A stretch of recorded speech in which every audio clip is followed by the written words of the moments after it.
Hi and welcome to the Geek-Craft Preview, coming soon to Kickstarter by Creations. At the beginning of a 4-player game, each player is going to get 6 cards. They will each start with one of each weapon: the brass knuckles, the knife, and a garrote. They will start with a friendly card, they will start with a neutral card, and they will start with one loyalty card. I'm showing you an American card and a Russian card just to show you the differences. Now we're going to cover card interaction.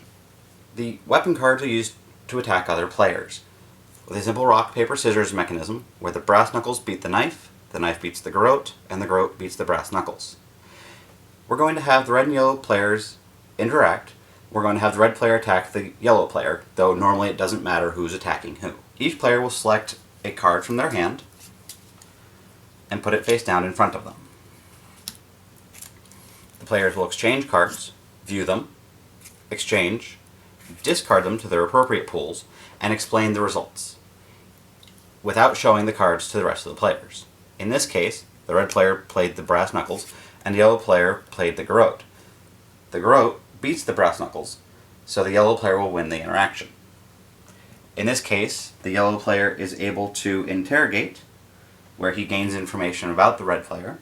He's able to steal, where he's able to take an item card from the red player, or he's able to injure, which means that the red player can only move 2 rooms at a time. When you interrogate a player, they will take 3 cards, a neutral card, a weapon card that they still have in their hand, and their loyalty, shuffle them together, and allow the other player to take one of them, view them, and return it, and then shuffle them.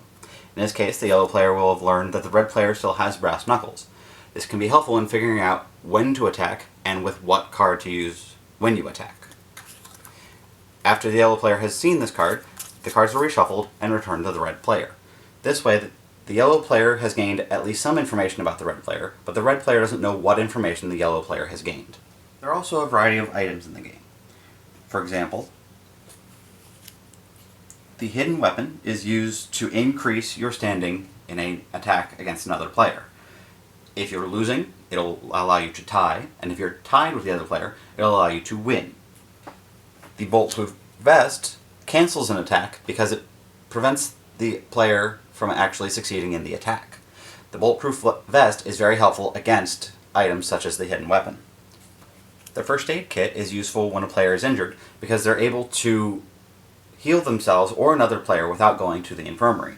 This is very helpful later on when you know who your teammate is and they end up being injured in one of the other floors.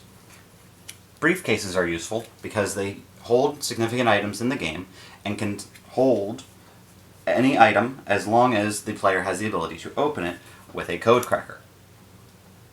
Once the briefcase has been opened, a player is able to take the item out of the briefcase and potentially put a different item inside. Good items to store in the briefcase are usually the hidden documents, which in a 4-player game will allow you to win, or the bomb, to prevent the other players from getting it and blowing up one of your team's helicopters. There are also night vision goggles. In one of the rooms in the basement, a player is able to cut the lights. A player with night vision goggles can still see the other players and can use the item to attack them and not deal with any repercussions. The contraband is used to discard and allow a player to remain where he is in the game, instead of being forced to move from a room to a room. This can be very helpful when you want to try and block down strategic movement by the other team. Even though I've only played one game with the guys who created it, I really enjoyed the game. It was 4-player, it had a really nice balance of trying to trick each other, trying to outwit each other, using the items to circumvent the other people's plans, using the various rooms to get information that they didn't want you to have, and overall I had a really, really good time. The game does take a little while to understand. There are a lot of nuances with, okay, he's played his knife and he's played his brass knuckles, he only has his garrote left. I should tell my partner about this so that he can better attack and defend. There are also a lot of icons on the rooms, but they're easily explained in the rulebook, so having that on hand is a good thing. Overall, I really enjoyed Intel. I think it's a really fun game, and I want Creations to do really well with this on the Kickstarter. I hope you check it out, and if it seems like something you'd like, go ahead and back it. you.